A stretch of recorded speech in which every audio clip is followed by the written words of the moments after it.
What is going on? We're John Impemba here with Andrew Cooper. Welcome to the Quick Out Fantasy Football Show. It is NFL Week 7 preview. Coop, my friend, and another big week in the NFL coming up. Fantasy football impacts galore when it comes to the injury news from this last week, packing on what we had to do in Week 6 as well. And as we go live today, we just got the alert from Adam Schefter that the Arizona Cardinals have designated Kyler Murray to return, which means he's eligible to come back this week or any week in the next 21 days here, man. How are we feeling? How are we reacting? And what are we doing in Week 7?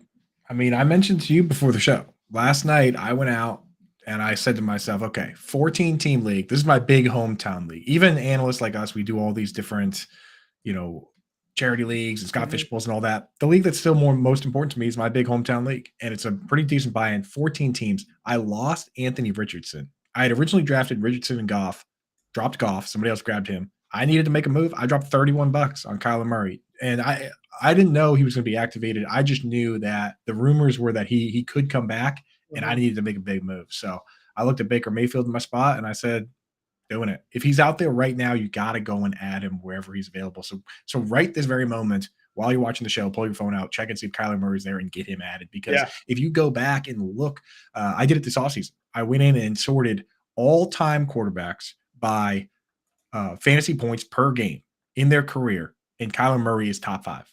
He's top 5, man. He's right there with Patrick Mahomes, Josh Allen, Justin Herbert's technically on the list. Like, this guy, say what you will about him as a person, say what you will about him as, a leader. Fantasy football, the guy puts up numbers because he scrambles around and makes things happen. So Kyler Murray, got to get him. Can't leave him out there. Yeah, I agree with you. Just given the state of the quarterback position as well, some guys going down, getting hurt. We know Jimmy Garoppolo, questionable. Justin Fields not going to play this week. There are definitely teams that could be in need. Anthony Richardson obviously went down and placed on IR, officially ending his season, and Gardner Minshew looked terrible last week. So those managers may be looking for an ad. And, Dobbs hasn't looked awful for most of this year. I mean, he hasn't certainly fallen off the wagon a little bit over the last couple of weeks, but Hollywood Brown has looked good. Zach Ertz has looked good. You add Kyler Murray now to that offense, and it's a little bit more dynamic maybe. And maybe you get a guy that is also, looking to prove that he is still a starting caliber quarterback in this league, and maybe finding, auditioning for a new home for next year. Right. For sure. I mean, honestly, if they're activating him, the narrative was kind of that they were going to try and make it so he doesn't play, just kind of force him out. But no, it really seems like they're going to give him a chance. And I mean, if he comes out and balls out, why would they?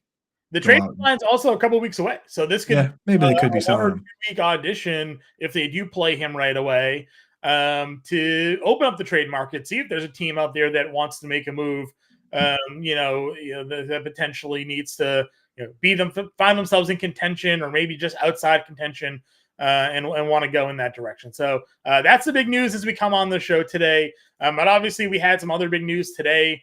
Kyren Williams expected to miss a couple weeks now.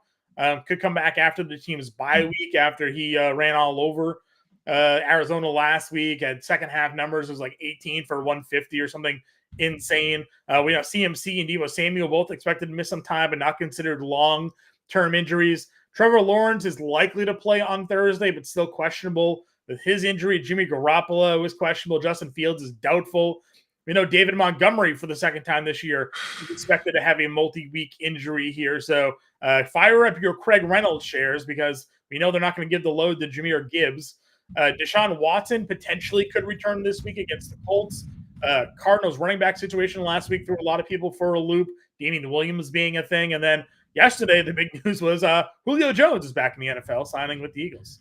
Hey, Quez Watkins truthers are in shambles on that one. But I mean, Quez Watkins went on the IR before they did that. So I think they just looked at we've seen a sample size of Olamide Zacchaeus, and he's been okay. But for a team like that uses the third wide receiver only sparingly, it's kind of a good spot for him, right? He doesn't need to play a full snap share. They don't need to lean on him. But if somebody gets hurt, they have Julio Jones, right? I mean, he's still, honestly, at that age, still probably better than a good chunk of players in this league. So I like the signing. People were kind of making fun of it, but it's like, dude, I've seen so many times teams just not have enough depth, right? When the Rams won the Super Bowl, they got lucky that Odell Beckham Jr. was available to trade for, because they lost Robert Woods, and would have been just Cooper Kupp. So these are the kind of moves you got to do if you're going to try and win it all. You have to have backup plans for your backup plans. You definitely need backup plans for your backup plans, especially the way this season has gone, right? Again, I was talking to you right before we jumped on air.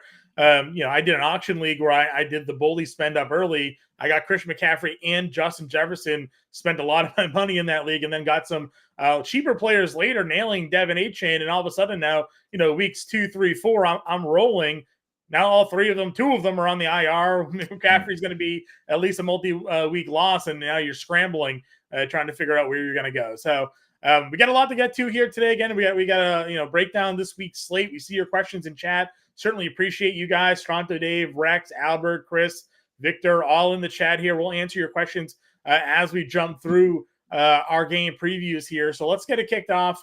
Thursday game is Jacksonville versus New Orleans here. Again, we assume Trevor Lawrence is going to be good to go in this one. All reports are indicating that he feels like he'll be ready to go. But obviously, CJ Beathard has apparently been taking some reps at practice as well. Never good when an injured player has the Thursday game you have to deal with. But what are we feeling here, Coop? I mean, it's better than the Christian McCaffrey situation where your injured player is playing on Monday. True.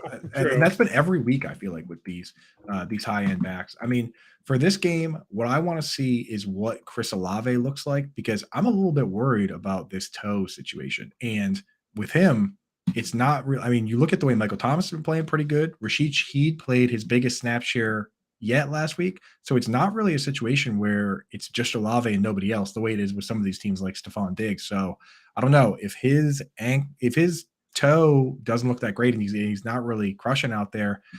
I might be willing to sell a guy like that. So, we'll see on that. That's one I'm really interested in seeing. The other one is that Evan Engram, a guy we've been leaning on, you have to start him this week, but this is a pretty bad matchup for him, right? The Saints with, Demario Davis and Tyrann Mathieu, it's not ideal. So, I mean, that's what this whole week is. When you go through and look at the rankings, you have injured guys, bye weeks, and then the good players, a lot of them have tough matchups. So there's not really a whole lot of slam dunks out there. I think my number one ranked RB right now is Kenneth Walker, right? Because I look around and like, Kenneth Walker this week is a smash. He's a smash, right? But it's like normally you wouldn't have him as RB1, but I look at it and I'm like, I like Travis Etienne, but this is a tough Saints defense, right? Yeah. I like Alvin Kamara. The Jags aren't slouches against the run either. So there's not really a whole lot of really good players in smash spots. There's a couple, and we'll obviously talk about it. I'm feeling like we're taking the under on this game here this week. It's at, I think so, man. I think it's at 38 or 39 and a half. 39 and a half is currently the game total in this one. It feels like the under's going to be coming its way because, again, the Saints offense isn't bad, but obviously Jacksonville's defense is pretty decent, and I don't know what Jacksonville's going to do. Christian Kirk, again, outproduced Calvin Ridley last week. Zay Jones, you mentioned Evan Engram struggles here, and you can't really run on New Orleans. So Travis Etienne has really been the guy motoring this Jacksonville offense the last couple of weeks here. So we'll see if anything can get going in that one. 1 o'clock games here on Sunday. We'll start off Buffalo going into New England here. New England is a 8.5-point home underdog. Not great. 40.5 game total here. Blew their chance to beat Las Vegas last week. Now they have to come all the way back home to face a Buffalo team that, probably stole one in New York, because that should have been a pass interference call against Darren Waller there at that final play, just ripping his jersey down. I don't know how you don't give it a call. Because they went with the Seahawks strategy. The Legion of Boom strategy is back when the Seahawks were crushing, is they would just hold like every play, knowing that they're not going to call it every play. So you hold Darren Waller in the end zone, don't let him score. Very next play, why not? You know what I mean? If they call it again, just keep doing it until they don't call it. It's kind of crazy, but I mean, it worked. Yeah, it is kind of, well, that was the thing. They did, just the fact that they didn't call it is a wild thing. I also think they should have just given it to Saquon there, right? Like, why not? I get they got stuffed at the end of the first half, and maybe they were a little bullish or not bullish, gun shy on running that again. But I don't know, man. You give the ball to the guy at the 1 yard line and make him go in the Wildcat if you have to, and make him try to get that 1 yard. So right. The Buffalo Patriots game, again, I am expecting a slaughter. Patriots offense have shown me absolutely nothing to suggest that they're going to be able to put up enough points to win in this game. Love that we saw Kendrick Bourne break out. If nothing else, we should just continue to play Kendrick Bourne as many snaps as possible. He's clearly better than Devontae Parker, clearly better than Juju Smith-Schuster. he should be the number one wide receiver on this team. Just let him be on the field. Yeah, and we've seen with teams that are doing really poorly when they switch into tank mode, they start doing live tryouts. The biggest example was when the Dolphins were tanking for Tua. They would literally play guys the entire game, and then the next week, totally different guys. Like one week, Isaiah Ford played like 80% of the snaps, and then they released him the following game. So they were just like, hey, let's find out who's going to be here for the future and who's not. I want to see the Patriots start doing that. It's pretty much at hand at this point. So why don't we see what Pop Douglas has, right? Let's see if he's going to be a guy. Let's see what Tyquan Thornton has. Like, let's have a couple games where these guys play the whole game. There's no reason to wheel out Devontae Parker for a full snap share. We know what he is. You know what I mean? And last week, he had a golden opportunity to make a big play and he dropped the football. So at this point, let's just see what these other guys got. Yeah. Not only did he have a gold opportunity to make a play and drop the football, he then went after the game and said, "Oh, it only hit my fingertips." Nah, sir, it hit you directly in the palm of your hands, and you just let that one go. Dude, if it hits your fingertips, you got to catch it. Yeah, instead it actually hit him directly in the hands. Buffalo side of this game, though, we have Josh Allen questionable with the shoulder injury, but I don't imagine that being a real injury here. Nah. Any worries on this game? Thoughts on the running attack? The tight end position, thoughts on the update? Tight end. I mean, like the thing is, they seem to like this rotation of using two tight ends, and honestly, the usage for Dalton Kincaid for Dawson Knox has changed from previous years, where they basically said, okay, we want to have this hybrid position where the guy's playing a lot of wide receiver. That's what we want Dalton Kincaid to do. What they're doing is just rotating both guys in that spot, which basically gives us no fantasy relevant guys. So I'm still stashing Dalton Kincaid, but I've given plenty of permission to drop the guy. I'm just holding out that his role changes down the stretch the way it does sometimes for rookies, but it might never. The other concern I have for this team is the running back situation with James Cook and Latavius Murray. We're seeing a unusual trend. I've seen it before though. One example that I brought up the other day was back when Melvin Gordon was a rookie. They used Melvin Gordon in space, but they trusted Danny Woodhead on pass downs, and they trusted Danny Woodhead in the red zone. Remember that, John? When Melvin Gordon would bring it down to the goal line, and then Danny Woodhead would punch it in, and Melvin Gordon's mom said she wouldn't wear his jersey until he scored a touchdown, and went like 10 weeks or whatever. Like that's what the Bills are doing right now with Latavius Murray. They seem to trust him on pass downs, and they seem to trust him at the goal line. So I'm actually considering throwing Latavius Murray on some benches where I'm struggling at running back, because if he's going to get all the high leverage situations, then he could start outscoring James Cook in some of these games. So it kind of sucks for Cook because we like Cook. He looks great. They don't seem to want to trust him in those situations that are most important. Right. I would agree with you. Any other thoughts here on Buffalo's offense? We're ready to move on. I want to get your thoughts on where you rank Gabe Davis. I mean, I rank him a lot higher in my standard rankings than I do my PPR rankings. But is he like a wide receiver 3 for you, or wide receiver 2? Wide receiver 3, yes, and wide receiver up. The thing is, like, I don't even think he can be a wide receiver 2. I think either he's a wide receiver 3 or he's a wide receiver 1 because he caught that deep touchdown pass, right? So like, there's no middle for him. He's your ultimate boom bust guy. He's your GPP play. Yeah, I put him. He's like a Rashid. I rank him where I rank like Rashid Shaheed. Yeah, he's probably to me he's above Rashid. Can't even say his name now. Shaheed. Yeah, Shaheed there because of the more consistent role he has in that offense. Yeah. But yes, in a similar set, like they're gonna either have 90 and a touchdown, or they're gonna have 2 for 30, right? Like something in that range. But you'll see Gabe Davis more involved than you will Shaheed with Olave. Sure. And that's why I'm still kind of interested in Kincaid, because if at some point Kincaid becomes a full-time player, I don't see why even now he couldn't be the second target on the team. I don't know. They call me irrational, but I'm holding out hope that something changes, Sometimes you got to plant that flag. It took you 3 years to come around, and Amon-Ra St. Brown. So, that's true, yeah. You just never know. We need rookie Amon-Ra St. Brown, where he did nothing until week 11. Well, if everybody goes down, maybe that happens in Kincaid. Atlanta Tampa Bay is your next matchup here. It's a 38.5 game total, so even uglier. Yeah. Tampa Bay's at home giving 2.5. I thought Tampa Bay was going to come out off their bye last week at home against Detroit and have a great game, and they sucked. Yeah. So now you have Atlanta here, who equally didn't look great. Desmond Ridder, throwing interceptions, but I do like they are throwing the football more. So some value there. Kyle Pitts had another good game. Jonathan Smith was fine. Desmond Drake London, Howard Bender's one of his favorite plays last week. Came through big time. Running back situation still an absolute mess. They just won't utilize Bijan the way we want them to. But thoughts on this matchup here, divisional spot against Atlanta, Tampa Bay? Yeah, on the Falcons side, we got to remember that the average number of snaps in a game is like 65. So they've come out the last 2 games, the Falcons, 76 and 83 snaps. They had 55 dropbacks last week. So when you look at what Drake London did, and even especially what Kyle Pitts and Johnny Smith did, if they're running, like we look at it, it's like, oh, nice. They ran 35 and 34 routes, but Kyle Pitts ran 35 when there were 55 available. Like, I don't think his knee's healthy, and that's why I can't move him up just yet until he goes back to being a full-time player. So, you start London, Pitts, you start him where you got him, honestly, because how crazy the landscape is. And Jonathan Smith is still kind of interesting. None of the other wideouts, they're pretty much all droppable to me. The only one I might hold on to is Van Jefferson, just to see if maybe he ever does become a full-time wide receiver too. But Matt Collins, Kadarius Hodge, no reason to hold them. On the other side, tough matchup for Mike Evans, John. AJ Terrell scare you? He's been scaring me a little bit this year. He's kind of been a problem. I mean, sort of, maybe, but I mean, they did allow 3 passing time. Well, I guess 2 of them were to the running backs last week for Sam Howell there.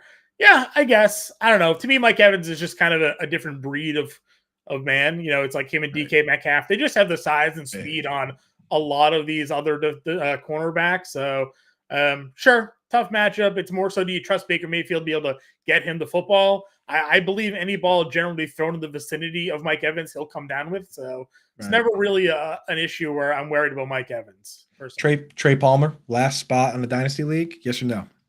Sure. Sure. I think it's a sure. Running backs here, I mean, like Rachaad White. I mean, it's a little bit of a better matchup for him, but it's not great. It's supposed to be a good matchup for the tight ends, but I don't know if they're going to throw to Cade Otton at all. There. So probably he's had multiple spots where it's been a quote unquote good matchup. This is a guy that he plays every snap and he blocks on a lot of pass plays. He's basically like a slightly upgraded version of Durham Smythe. Yeah. He needs, for me to ever even say like, hey, you can throw this guy in DFS or in the lineups, he needs one of Godwin or Evans to go down or get traded. That's it. Sure. I agree. And then on the other side, Bijan and Algier, I mean, you can play them both. You just hope Bijan eventually becomes the better, he is the better guy, but you hope he starts producing more, right? I can't wait to see what crazy highlight catch Bijan makes this week on a terrible 5-yard pass. Right? Like, why can't Desmond Ridder just that is saving fantasy owners right now. The fact that he is so involved in the passing offense. Otherwise, he'd be like a 5-point per game running back. Like, it's pretty brutal. Some quick updates here. We mentioned Kyler Murray designation. Head coach Gannon is saying Kyler Murray is a full go and will be at practice Wednesday. So he started. He is 100% the starting quarterback. So I got him in 2 leagues, John. Guess which of the other league is?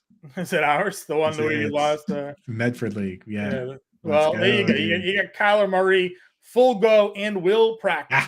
So good chance he's starting against Seattle this week, which is a pretty good spot. There you go, dude. There. Right? So that's wild, we'll see. Man. We'll see. But odds are you're seeing that quarterback change this week. What is gonna be huge here is the usage. Like, is he interested in running? Are they interested in?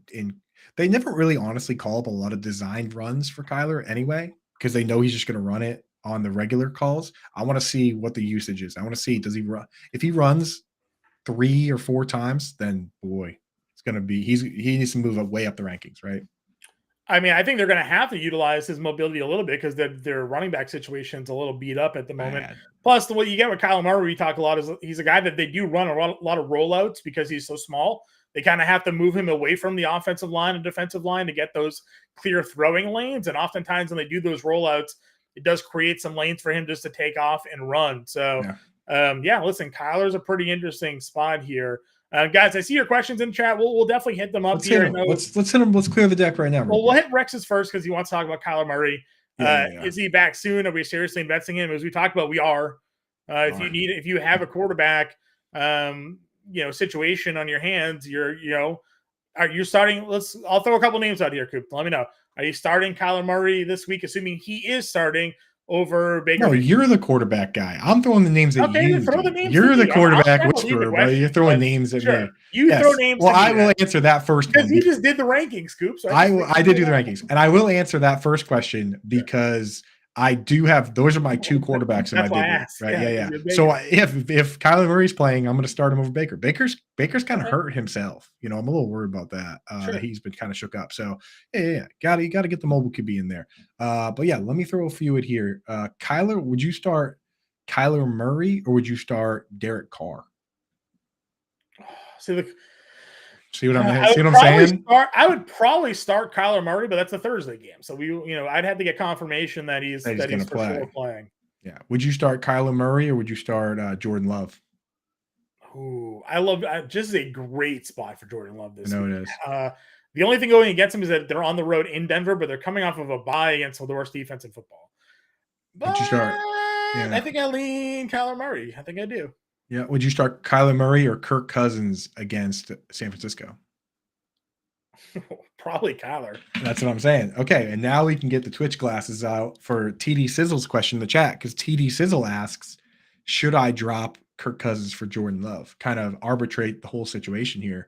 I mean, right? I would rather not drop Kirk Cousins. Yeah. Jordan, this is just a good matchup for Love, but I don't trust Love long term to be good. But schedule's coming up, great. But again, Jordan Love has looked abysmal for 2 weeks. Yeah. So if you can, I would say TD Sizzle, if you got somebody on your bench that just doesn't matter at all. A second tight end floating around there, or Devontae Parker or something like that on your roster. Right. Can you dump one of them and just hold Cousins? Because I do not trust Jordan Love at all to be a productive quarterback. You don't have a consensus top 12 quarterback. You're in the land of probably should be rostering 2. I mean, bye weeks are coming up, if I'm in that situation where I don't have a locked in top 12 guy, I have no problem using a bench spot on a second quarterback. That's what your bench is for. I mean, in my league where I'm doing my best, I've been running 2 defenses. I don't care if my starting lineup is really rock solid, then I'll use bench spots on tight ends, quarterbacks, whatever. The one position I don't is kicker. It's been a very difficult position to predict in general, and also this year. So, I mean, the only other kickers, Justin Tucker, I'll carry through a bye week. That's about it, though, right? Yeah, so here's the question. We got more to the question, which is always great. Give us all the information. Yeah. He's got Justin Herbert as a starter, so he's trying to figure out is Cousins or Love the better backup. Oh. If you want to pick up Love, then that's fine. I would also say this. Before you drop Kirk Cousins, does anybody in your league need a quarterback?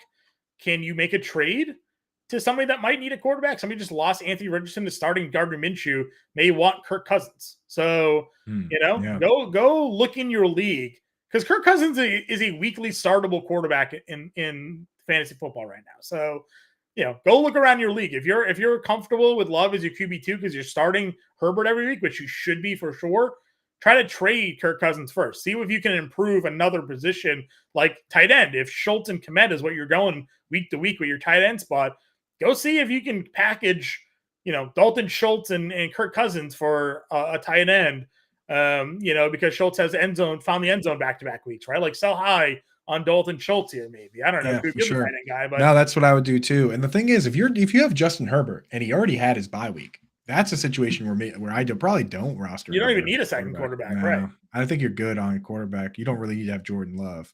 So I would just stick with what you got. Unless it's one of those leagues where everybody rosters 2, then go for it. But if Jordan Love is on the wire, yeah. Cool. If you had to pick one of the following 3, Schultz, Kmet, or Michael Mayer, where would you go? Rest of season? Rest of season.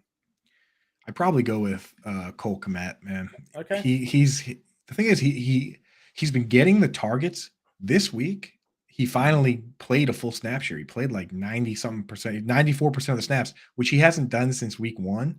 So I know it's the backup quarterback now, but I mean, Schultz, dude, he disappears at times. And Michael Mayer, Cole Kmet, you can make an argument that he's the second best pass catcher on the team right now behind DJ Moore, whereas Michael Mayer, he needs an injury to Devontae Adams or Jacoby Myers, and he still only ran 66% of the routes. It's not how did he torch the Patriots secondary? That's what I want to know. That's a good question, dude, because Kyle Duggar is usually a tough matchup.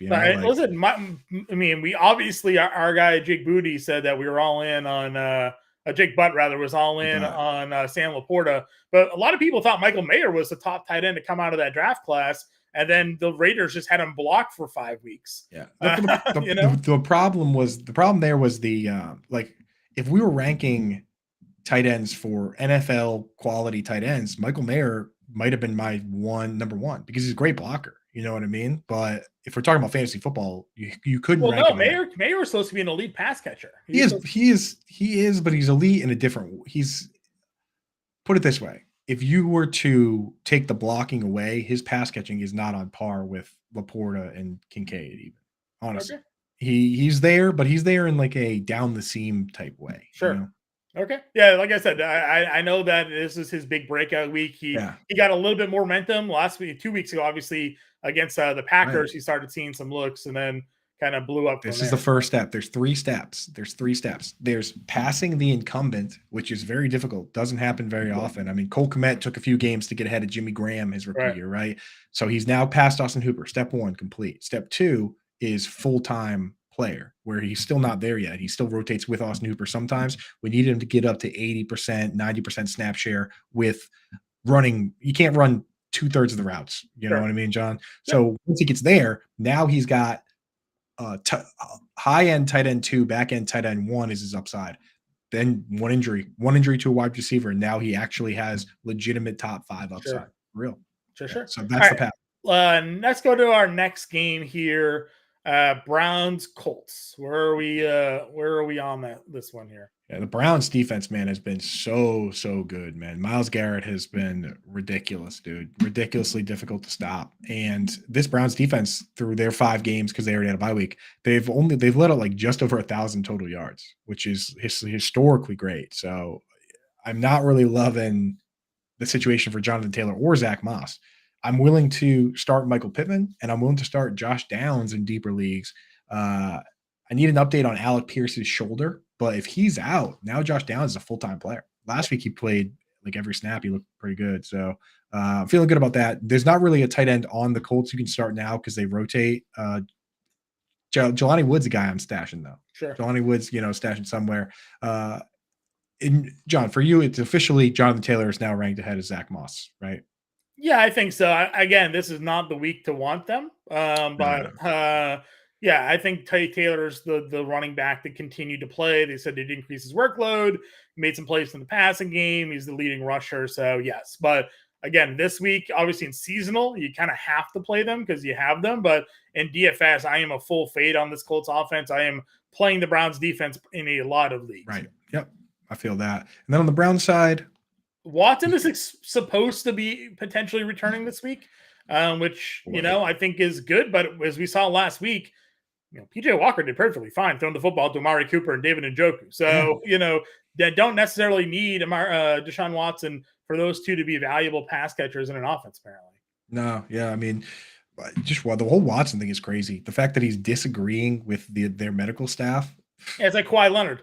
When he was at San Antonio, he's like, "No, my knees hurt, man. I don't care what you're saying, and I can't go." And Deshaun Watson's not going to play till Kawhi Leonard's uncle says he can play. Yeah, until he's good to go. Yeah. So we'll see what happens with the Watson thing. Obviously, would be good to have him out there. It's a great matchup for whoever is quarterbacking Cleveland. I'm not going to play Walker this week in any leagues, but I do like Amari Cooper and David Njoku this week. PJ Walker DFS, John. Yeah. Value play? Probably not, but actually, I wonder what Kyler is priced at. Let's go check that out. Let's see what Kyler Murray is priced at. They don't give us any breaks, I feel like. They're up to something over there. Kyler Murray is priced at $5,900. So not a cheap play in terms of like, we had like $4,900 4K starters, but $59 is not a terrible price for some value this week if we were to go there. If he was to play. So something to look there. No, I'm not going to do Walker, though. Walker's price is $4,800. So what are your thoughts on Elijah Moore, John?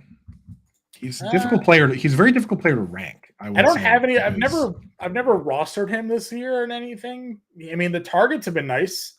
1 week where he's had below 7 targets this season. He's just not doing anything with them. They're very, very shallow. A lot of that has to do with the bad quarterback play. Yeah. So whereas Shaheed, a guy like Rashid Shaheed is much higher in my standard rankings than my PPR. Elijah Moore is the opposite. He is much higher in my PPR rankings than he is in my standard rankings. He's like Zay Flowers. I mean, this guy caught 9 passes in the game and didn't crack 50 yards. He's yet to crack 50 yards in a single game, and these are his targets. 7, starting from the beginning of the year. 7, 9, 9, 4, 7.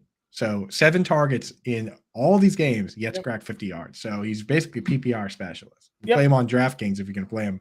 FanDuel and Yahoo are half PPR, and he's useless over there. Yeah, it's not very good there. I would agree with you. Moving on he's here. Getting carries though. I just also wanted to mention. Yeah, carry or 2. I would agree. Getting a lot of carries, dude.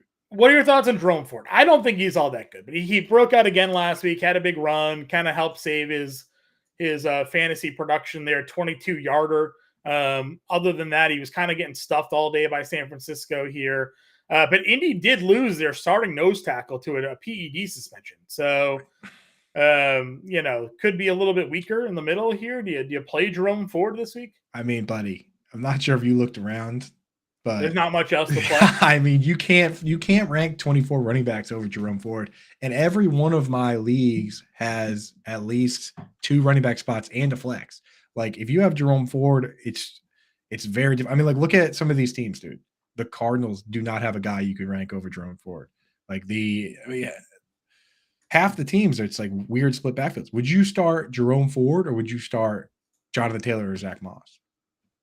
Jonathan Taylor. Probably, but I don't know, man. If I had Zach Moss, I'd play Jerome Ford, but I'm going to play Jonathan Taylor over Jerome Ford. I don't know. Again, it's difficult to find with 6 teams on bye, right? 6 teams are on bye. That means we have 26 teams to pick from. He's an actual guy that he gives some work to Kareem Hunt, but he's an actual starting running back. Kareem Hunt found the end zone last week. I know. Hey, you know what? I moved Kareem Hunt up too. But it's just 12 for 47, 3 catches, 24 yards. I mean, they gave him some work. It's hard to find guys that are better. I agree. It's easy to find guys that are better. It's hard to find 30, right? And when you have flex spots and stuff like that. Let's move on here. Detroit, Baltimore. David Montgomery expected to miss multiple weeks. We're assuming Jahmyr Gibbs will be active this week. He's missed the last 2 himself with the hamstring. Craig Reynolds obviously has been a popular waiver wire ad again this week. Thoughts on Detroit, Baltimore here? Yeah, I mean, if you really dissect what Dan Campbell said, right, where he was like, David Montgomery, you got to have a guy like that can get 20, 25 carries, and then you want to have this other guy that's the complement. To me, that kind of indicates that they view Jahmyr Gibbs as a specific type of player. With our Patriots, John, we saw it all the time where when the starter would get hurt, James White would not become the starting running back. He was always the other guy, right? So, I think Jahmyr Gibbs gets more carries, but I would not be surprised if Craig Reynolds was the guy to punch it in. If, there's pass interference in the end zone, right? Who do you send down? Probably send down Craig, right? So I think he's kind of an interesting play. Jahmyr Gibbs, I moved Jahmyr Gibbs up, obviously, just because, I think he does get more work here, but hard to all of a sudden say, oh, well, now I'm going to rank Jahmyr Gibbs where I would rank David Montgomery because I don't think he's going to get that job. So I don't know. I'm on Ross St. Brown, star, Sam Laporta, even with a tough matchup, star, right? Yeah. I think I still have Sam Laporta ranked. I want to get your thoughts on this. The Ravens are the number 1 ranked team versus the tight end, but you go and look at their schedule. They played a team that uses a tight end yet. Like just barely. And the thing is, the one team that does have a decent tight end, it was David Njoku, and he caught 6 or 7 targets, right? But so it's like I go through and I look at who they play. They play the Texans and the Bengals, Irv Smith, They played the Colts, who just use a mishmash. They played the Browns. They played the Steelers without Pat Freiermuth, and then they played the Titans. So not really much there. The thing is, then I go and look at the personnel, and the personnel that covers the tight end is good. So I actually think that this might be a tough matchup for Laporta. I mean, but you can't rank him outside the top 5, right? I don't know. No. And Njoku had 6 of 7 targets in a game that they lost 28-3. I don't know how much of that was garbage time. Obviously, that didn't have Deshaun Watson. And Schefter actually just tweeted Deshaun Watson not at practice today. So it could very well be What a another loser, Walker week dude. here Unbelievable, man. for Yeah. for Cleveland. Yeah. Laporta, I mean, the thing is, it's Roquan Smith and Kyle Hamilton. Those are the guys that you're scared of. So I don't know. I think Laporta, I have him ranked at 4, and I'm probably not going to move him from there. Sure. The other thoughts here in this matchup is like, are you? I have Lamar Jackson as a fade for DFS this week in my DFS QB coach. The passing offense certainly hasn't looked like we expected it to. In their running game, you're not really able to run on Detroit here. Baltimore's a 3-point home favorite. I may consider doing a money line bet on Detroit this week. Yeah, I don't see why not. I mean, the Ravens' defense is tough. That's the whole thing. Their defense is still pretty good, but yeah, I mean, I don't see what Detroit is a pretty good defense. I don't see where Baltimore's scoring. It's not super inspiring, right? What the Ravens do, it's Zay Flowers, really shallow A-dot routes. Mark Andrews is obviously a threat at any given time. He'll probably I have him at tight end 2 this week. He'll probably have a good game, but the rest of those guys, dude, Aguilar, Bateman, Odell, they don't scare me one bit. No, and their running back group is terrible. They just released Kenny and Drake, but they don't really have a threat in the backfield. So let's do it. I'm in with you on that. Let's go. Are we going points Detroit money points or money line? It's not a huge bet. I think they're probably like plus 140. Yeah. That's good. I'm in. Plus 136. I was close. I said plus 140. So I think Detroit money line pulls this one off this week. Yeah. For the folks out there, before we move on, just give me one name: Gus Edwards or Justice Hill, half PPR. Justice Hill. No, I think no is the answer, but yeah, it's tough. It's tough there. Gus gets in a half PPR. I mean, he's got 7 catches the last 2 weeks. So Justice Hill he gets the pass work. Gus gets the early down work. I think it probably is Justice Hill. It's probably Justice Hill here. Gus, man, never gets a fair shake. Does not get the fair shake. He's also not running for 5 yards a carry. So then what's he going to get for? Washington versus New York here. We don't know if Daniel Jones is going to be active or not. Tyrod Taylor looked okay at times last week. Darren Waller made some plays. Wan'Dale Robinson had a pretty good game from a PPR standpoint. Saquon came back, and you got Washington here. 3 passing touchdowns by Howell. 2 of them went to running backs. 1 Brian Robinson, 1 Antonio Gibson. Logan Thomas had just 1 target last week, which was disheartening to a lot of fantasy managers here. How are we seeing this divisional matchup breakdown, Coop?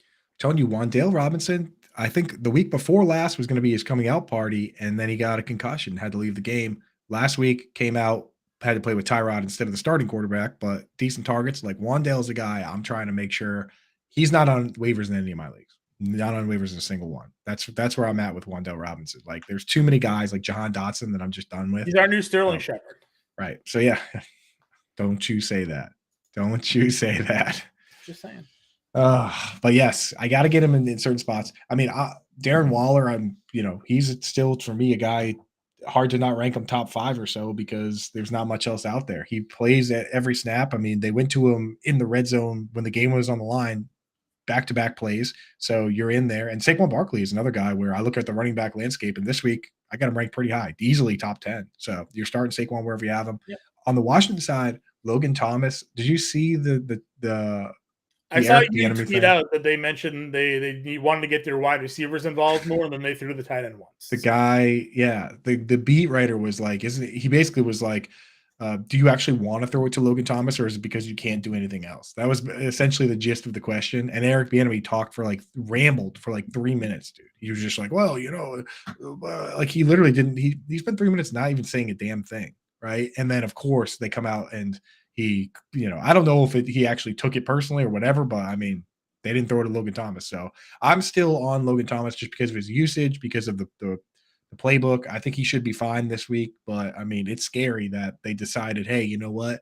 We're going to throw to Terry McLaurin 12 times. So shut up, So I don't think they're going to completely go away from Logan Thomas. Maybe it's just a better effort done by Atlanta after they saw what Thomas did the week prior there against Chicago to kind of shut him down a bit. I still like Curtis Samuel. Talked about it on the live stream last week. A favorite DFS play of mine. Continues to be productive. I know he doesn't run these long routes, but they throw it up in the red zone. He gets some carries, and they do carry again. So it's 3 touchdowns 3 touchdowns 3 weeks in a row. And yes, he did get another carry, didn't do anything with it. But I mean, those carries, you never know. You never know when they're gonna and pop. again, they are throwing him the football. So I do like Curtis Samuel again. If you got him, he's definitely a wide receiver 3. Play him in DFS as a cheap guy. He's DraftKings. He's still 4K this week against the Giants. So I'm buying into some Curtis Samuel shares again. Yeah. Side Eye Muppet in the chat says, "Can I ask a question, please? It's urgent." Yeah, get your questions in. We see your questions, guys. John, you want to clear the deck real quick on some questions? Real quick. Yeah. Rapid fire. Let's go back and start. Chris wants to know Elijah Mitchell or Roshan if we had to pick one. I'm gonna start Elijah Mitchell, man. Like anyone running behind Trent Williams with Kyle Juszczyk, it doesn't matter who it is. Elijah, pretty good, and the coaches said that they're confident in the player. Yeah, I said Mason did play over Mitchell last week, but we'll see. They're not going to commit. They won't commit to just one of them. So. Well, I don't know. Shanahan, hot hand Shanahan, man. They probably got some third guy that no one's ever heard of. It'll probably be Tyron Davis-Price, knowing Shanahan. But anyway, you got to start Mitchell. He's the Michelle wants to know what Rams running back are we going with this week? Royce Freeman, Zach Evans, or Myles Gaskin? And they also signed Darrell Henderson, right? Yeah, they signed him to the practice squad. Yeah. They could elevate him. So. I like Zach Evans. Like he's profiles as a pass catching back, and I think that's what's most interesting to me. But just be careful because Royce Freeman, with his pass blocking, could steal some of those snaps. But I like Zach Evans of those guys. Victor wants to know. It's a 2-part question, so I'm going to pull it. I have Herbert was offered Pollard. I also have Tua. He has Kyron. I was wondering if I should ask him instead for Pollard. I have Herbert and was offered Pollard. You mean ask if you should get Kyron instead? He picked up Kyron as a free agent. It would only cost me a 17th round pick next year. So do you trust Kyron super flex as a 17th round pick next year?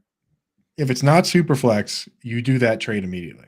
I mean, if it's a single quarterback lead, I would trade Justin Herbert and Tua for Pollard. I don't even care. Like just trade. What about for Kyron though?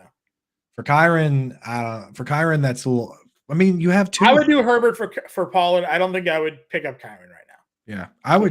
Do the Herbert for Pollard trade. Wait till we get a better timeline on Kyron. That's right. But yeah, I mean, like dude, in single QB leagues, if you can trade for RB1s, yeah, I have no confidence that Kyron Williams holds on to the job next year. So like, it's just he's a late round pick that they moved on from Cam Akers. It's not really a long investment. Yeah, he doesn't have much keeper value, but still. Yeah. Rex wants to know PPR Superflex. Would you trade for Kyler Murray? I mean. I don't know what manager in a super flex is probably willing to trade Kyler Murray if they've been holding on to him this entire time, but you could make a try for him. I would do it.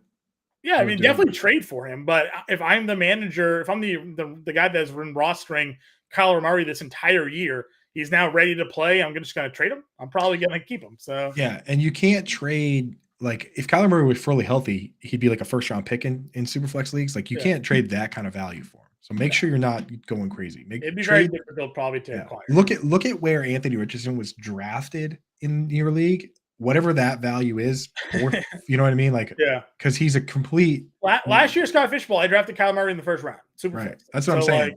And we don't know what he's going to look like. So if you can do it for like a 4th round type guy, 5th round type guy, then do it. But if Kyle Murray was healthy going into this year, he wouldn't have been any later than a 2nd round pick in the Superflex. So. Downs, Pittman, Robinson, or Ridley. You had to pick one for flex. Downs, Pittman. You can't. I love Downs, but you have to start Pittman over Downs. Yeah. So I'm starting Pittman. Yeah, I'm gonna go Pittman in that group as well. Even though Minshew didn't. He plays every snap. It's crazy. It seems like a bad idea. Like have a guy play that much. Yeah. DM wants to know Kansas City or Miami defense this week. Kansas City is facing the Chargers. Miami has the Eagles.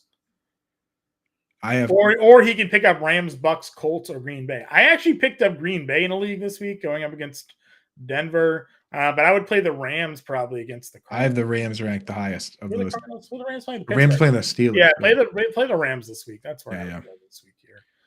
Matt wants to know in a flex, Sutton, Dubs, Rashid, or Wilson. I'm gonna go Sutton. Yep. Do I start Calvin Ridley, Pittman, or Downs? We did that one. Yeah, Pittman.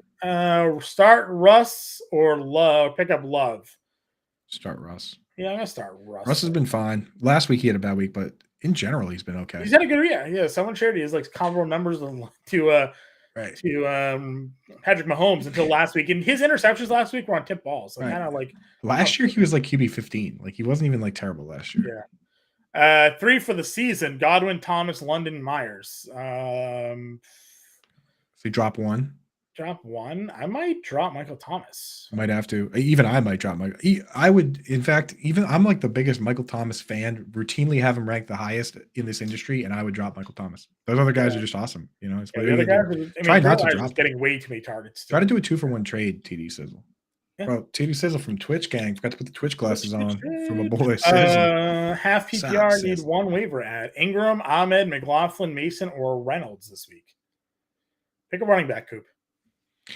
Wow. I would add Reynolds, right? It's probably Reynolds. Yeah, it's Craig Reynolds. The thing with Ahmed is last week, great. He got the junk touchdown. He did nothing in that game until it was on a hand. And Jeff Wilson could be back this week. He was close to being back last week. If he's back this week, Ahmed's not goal line. He's all goal line back for a good team until David Montgomery gets back. So yeah, do it. Yeah. So just go Reynolds there, I think, because we could see Damian Williams take a bigger role over Ingram at some point. We got to get through these because we got like 10 minutes. Yeah, we'll burn through them. Warren, Hunt, Jameson, Williams. Warren. Got a trade offer: Hawkinson and Moss for Laporta. If you're not using, no, just keep Zach Moss, dude. Just leave it. Hawk and Laporta. Keep Moss and Laporta. Keep Hawk and Laporta are so close in the rankings. Ethan, Browns are my defense here. Browns, yep, for sure. Forever. Just lock Browns into your lineup and never take them out. They already had their bye week. Yeah, gotta go Osborne over Moore, even against San Francisco. That's fine. Pitts or Waller? Probably Pitts, right? No, I have Waller even with the backup quarterback. Pitts has been looking good. Pitts has been. Got to remember, John. They're not going to throw 55 times this week. That's the thing. They could, but probably they could. They could. So Olave or a guy wants Olave or DK and Laporta for Cup. So would you trade Olave and Laporta or DK and Laporta for Cooper Cup? I would trade Olave and Laporta for Cup as long as you have someone else. Yeah. What is your tight end situation? Yeah, let us know what your other tight end is. We'll just figure it out. Just get Cooper Cup and then figure it out. Lamb for Gibbs and Evans. Yes. I would agree with you. Y'all mentioned Richardson during my question because both Richardson and Murray are taken everywhere as their chances. Well, we do what we can. Start Deontay Johnson this week if he plays. Yeah. If he's active. Yeah. It's going to be the guy's got 140 targets. He's going to get they're going to throw Deontay Johnson the football. The only time he did last 3 years, the only time he didn't get 140 targets was the time he got 160. So Deontay Johnson. Blocks of all time on the I'm on Raw TV. You want to see a great block? Go look at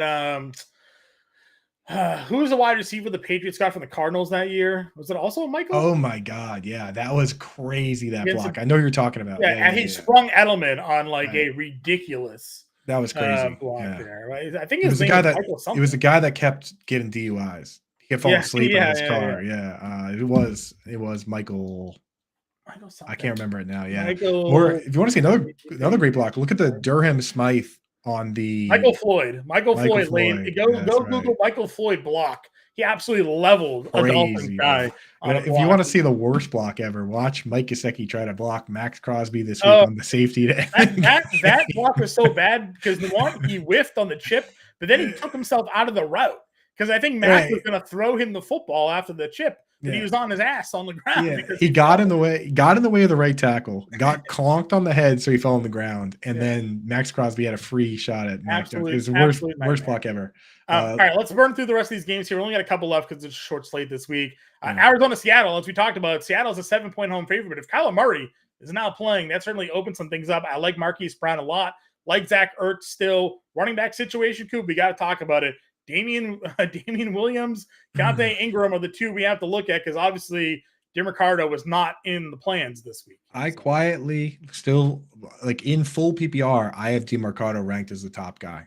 In standard or half, it's Keontae Ingram because he got the carries, but DeMarcado played all the pass plays. They just didn't pass it to him. But I mean, if they're going to lose by a touchdown or more, my worry here is that if Kyler Murray's the quarterback, he's not going to want to dump down. Yeah, but I mean, he's not going to be running that much. But you're right, Kyler. We'll have to see. Kyler might though, because if he's trying to get traded, he's got to show he can do everything. I know. But you don't want. I mean, just in general, you don't want to start any of these guys in PPR. I'm just looking for a guy that might catch a pass or two. That's fine. Damian Williams can catch football. Seattle side, you can play. Kenneth Walker is the cover of today's show. He's going to be in every single DFS lineup I play. it would be a disaster if this was a down Kenneth Walker week. Yeah, he's my RB1 easily in standard, easily in half PPR. An argument could be made for Austin Eckler in full PPR, but probably still Kenneth Walker. Kenneth Walker is the guy. But I love what Kenneth Walker is. Early, after week 1, he had just 12 carries, but since then it's been 17, 18, 17, 19. So they were feeding the beast here. Let's go. With Kenneth Walker. So. Let's go. Also, we're still stashing Michael Wilson where we can. Rondell Moore is like a worse version of Elijah Moore, who's a worse version of Curtis Samuel, who's a worse version of Deebo Samuel. Like Rondell Moore is just like he's off. Basically, you can't play Rondell Moore. Yeah, keep an eye on JSN. He had his best usage last week, but next matchup. Yep. Pittsburgh versus the Rams here again. No Kyron Williams now. So I got to think they're going to refocus their efforts back on the passing offense. Stafford looked good in the first half of that game against Arizona. Then they just didn't throw the football. Cooper Kupp's still a god. I think we get a bounce back from Puka Nacua here this week. Pittsburgh off their bye on the road. Could be getting, like you mentioned, Johnson back. Right. Was that this week, though? Is he getting down? He's back. Yeah, he's back. Okay. Pat Freiermuth is going to be back, too. But, Freiermuth, he didn't look that good even when Deontay Johnson was out. So how are we going to trust this guy now that Deontay Johnson's back, John? Right. No, you can't. So you go Pickens, you go Deontay. I'm not going to play either running back. So the return of Deontay Johnson also likely vaporizes Calvin Austin because Calvin Austin was just playing his role. He wasn't really doing much with it anyway, so who cares?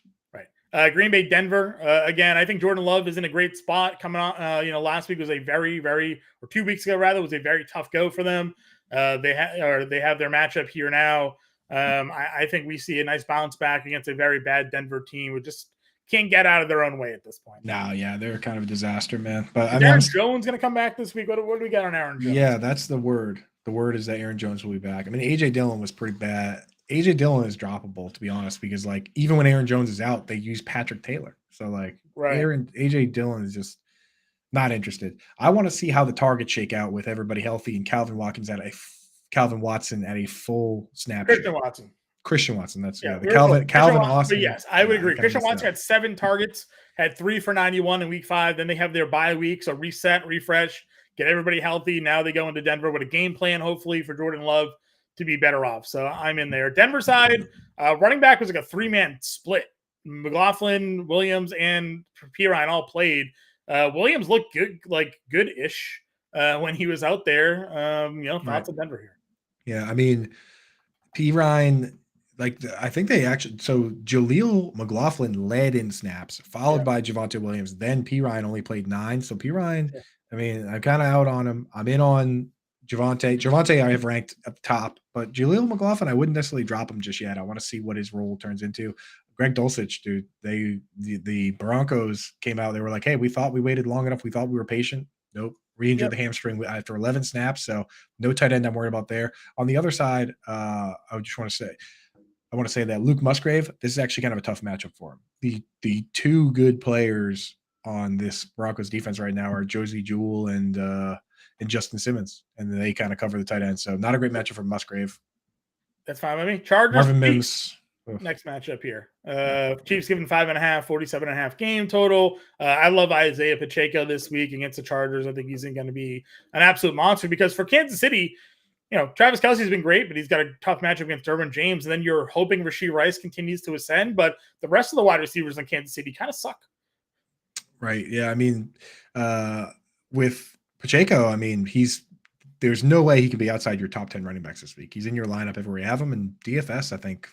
Yeah, he's in my DFS lineup. He's $6,100 in DraftKings. Big value. Great value. Yeah. We want to see. So we're seeing Justin Watson hurt, which, he's a player that's a good run blocking wide receiver, like a Byron Pringle, and that just gums things up. I do not like him being gone. Should hopefully open things up for Rashee Rice, right? We want to see more Rashee Rice, more Kadarius Toney. 49% of offensive snaps last week for Rashee Rice, an increase from the 30% he saw the week prior. So trending in the right direction, but he hasn't played more than 51% this season. Yeah, need to get that up. On the other side, Keenan Allen been awesome, man. He's like Josh Palmer's been great. Josh Palmer's looked good, man. He was very close to having like a very big game. So yeah. Josh Palmer, we like. Quentin Johnston, just not involved. I mean, what are you going to do? And with the tight ends, they still mix and match too much. They just, no matter what, they don't want Gerald Everett playing the whole game. Last time these 2 teams played, Gerald Everett gave up in the middle of a play that turned into like a 100-yard pick six, right? So maybe he just is never going to be a full-time player, doesn't have the conditioning. So what are you going to do? Austin Eckler, obviously, you start. Yeah, you play him. Miami, Philadelphia, everybody's going to be favorite. Tune into this one Sunday Night Football. Play everybody. Play everybody. I'm hoping if Chargers Chiefs overtime going into this game, man, that'd be Yeah, perfect. you don't want the hour delay between games. You just I want to run hate in. it, dude. Although that is when I get a chance to like make something to eat. Yeah. But Tyreek Hill's unfair. Reem Mostert's way good. too fast. Jalen Waddle's fast. Just play the offense. Philly on the other side. I guess we'll see if they have Slay and Carter back this week. But obviously, A.J. Brown's an absolute monster. Their running game didn't look too great with Swift last week, but maybe they get it going here against Miami. They're much more susceptible to the run.